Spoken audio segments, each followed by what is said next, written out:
Hello YouTube, this is Dave. Got a review for you today. This is the serious kayak with a funny name. It's the Fishtime Peddal 13-foot long kayak I got from Kayak Instructions about just over a week ago. I'm going to go through some of the features of this kayak for you and let you know that if you have anything that you want to see on it or see it in person, reach out to Dave at Kayak Instruction Inc. And what I will do now is show you this great boat. So starting at the front of the boat, we have a nice big hatch here in the front. It is pretty good size, you can see. It does have a scupper plug in the bottom of it to drain it out if you need to. I have not gotten any water in it yet, but I haven't been in any really thick chop. Did have a little bit of wind on the Brazos the other day, and we were and it stayed dry all day long, no water in it at all. From behind, right behind there, you have the two pedal system clips to clip in the pedal system. They are built in to, or they are bolted into the boat. The boat has this pedal drive system that is, I like this one. Previous boat that I had had the belt drive system, and it was huge and it stuck up. And the neat thing about this one is when you stow it,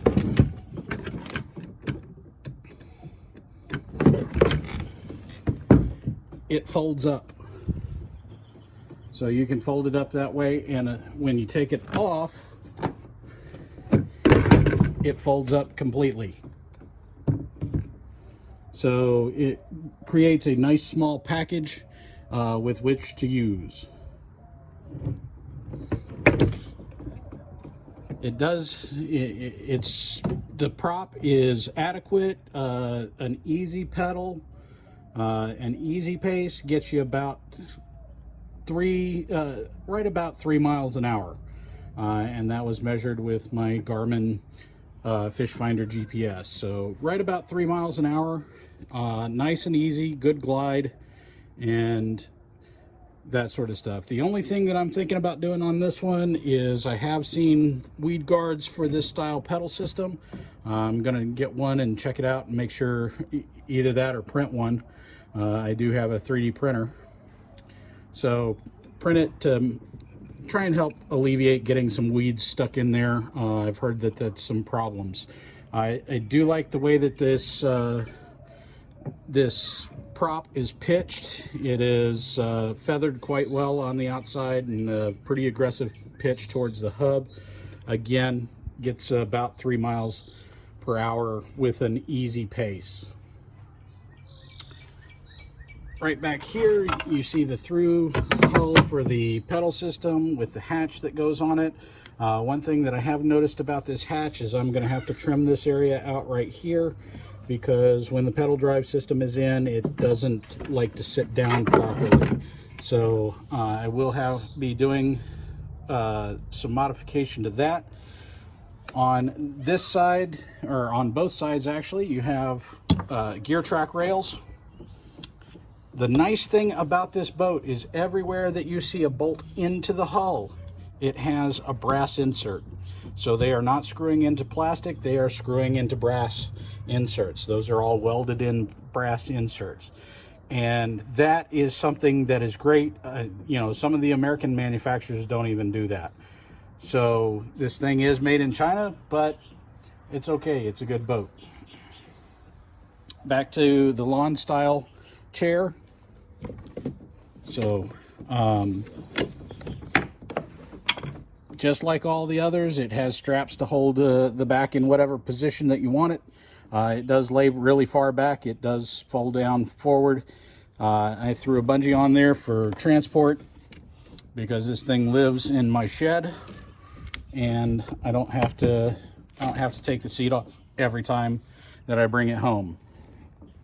An addition that I did make is these little bungees in the back, just to keep it from flipping up forward. No big deal there. You do have your rudder control right here. It is a very good system so far. As far as controlling the rudder, it does very well. I don't have any problems with it, other than you do chase the rudder quite a bit in its stock form. It's something that I have a fix for, that I will be putting up a video on. And I know that I've talked to Dave about it, and he is trying to get a drop-down rudder system for this installed on the kayak. I don't know if that's going to happen or not. He's having a discussion with the factory to see if that's available. Other than that, really maneuverable. It just might take you a few seconds, and once it starts turning, it likes to keep turning even when you go back to neutral, but I will have a way to fix that. So I do have a battery box under the seat. This is just a watertight storage and a battery that I built in here out of 18650 batteries, and it's one of the things I do. It does power a fish finder, which sits up in that Scotty mount right there.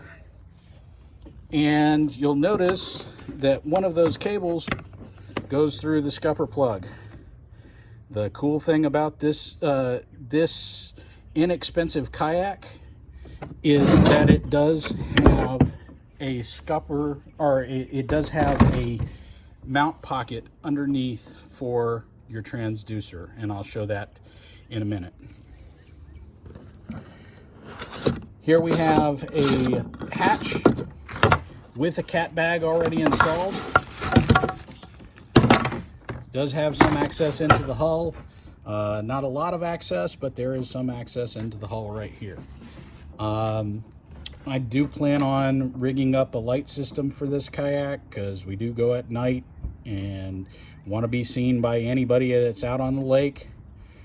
So again, I'll have a future video on that, and I do plan on putting the battery for the light system and the fish finder down in that hatch, down in the hull, and running everything through hull. So I'm not scared. From there, you do have these parts where you can do outriggers if you would like to. I don't think they're necessary. I am 5'10", 270 pounds, and was able to stand up in this kayak easily. And I mean easily, first try.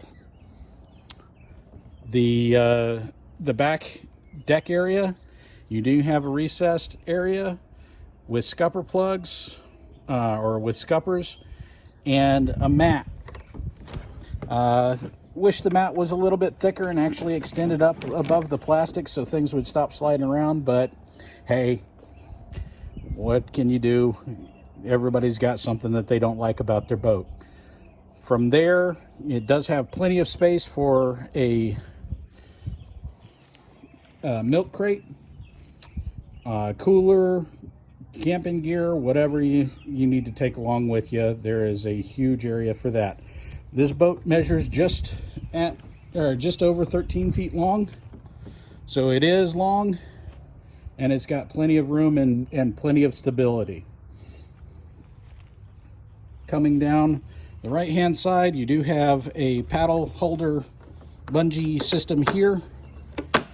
Not a big fan of it, but it comes on there, so you have a place to hold your paddle if you want to. You have 3 inset fish rod holders, 2 that point backwards, and then 1 that points forward and out for the front. So you don't need an extra rod holder if you don't want one, or you can have one if you want to. We were trolling down the river. I had a rod sticking out of there doing the trolling thing, and it worked just fine. Could see the rod tip from the seat, so I knew what was going on with it. The only issue that I had with this particular rod holder is if I was paddling and not using the pedals, then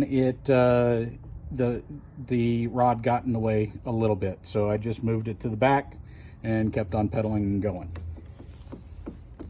another track mount over here.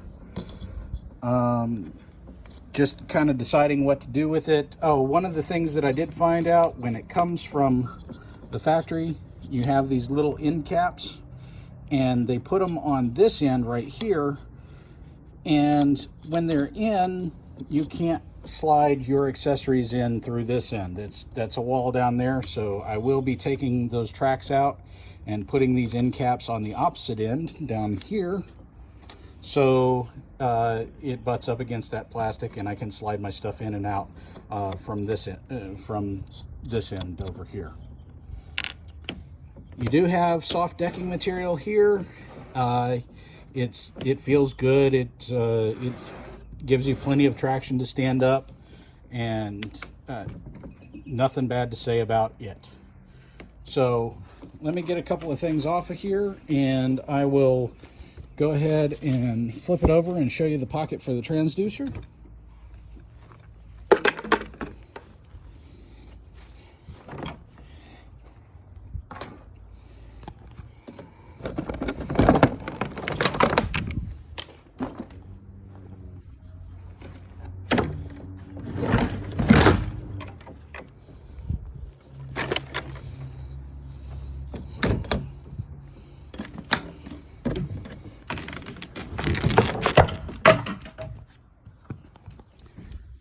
So there is a huge pocket in the bottom of the hull on the left-hand side for the transducer. It does have this little grate that goes over the top of it. Keeps the mud and the weeds out of there. There is enough room in front of that transducer. It's a Garmin Clearview transducer. So there is plenty enough room for it in there. And then all the excess wire is bundled up right at the front there. So I don't have any excess wire running around the boat. There's a little channel right here. The wire goes up through the scupper. I just keep the scupper plug in place. Had absolutely no issues with it at all. Here's another look at the rudder system. Again, it does pretty well. You can crank it over. Yeah, of course, it helps when you have forward, or when you have the pedals in and pushing water over it. It becomes much more reactive. When you are just kind of floating down, it's a little anemic, but again, there's some modifications that I'm going to do to make it work a little bit better. So all in all, really happy with this purchase. You got a pedal drive kayak that is well made, good plastic, good features and everything. This particular kayak Dave sells in his store for $1,200. That was a lot less expensive than a lot of the other offerings out there. Dave's a great guy, and you really should give him your business. So if you go out there to Kayak Instruction, again, that's Kayak Instruction here in the Dallas-Fort Worth area. It's really easy to find. Just look it up. They're on Facebook. Talk to Dave. Tell him that Dave Draper sent you. I would appreciate it. And have fun fishing, guys. Talk to you soon.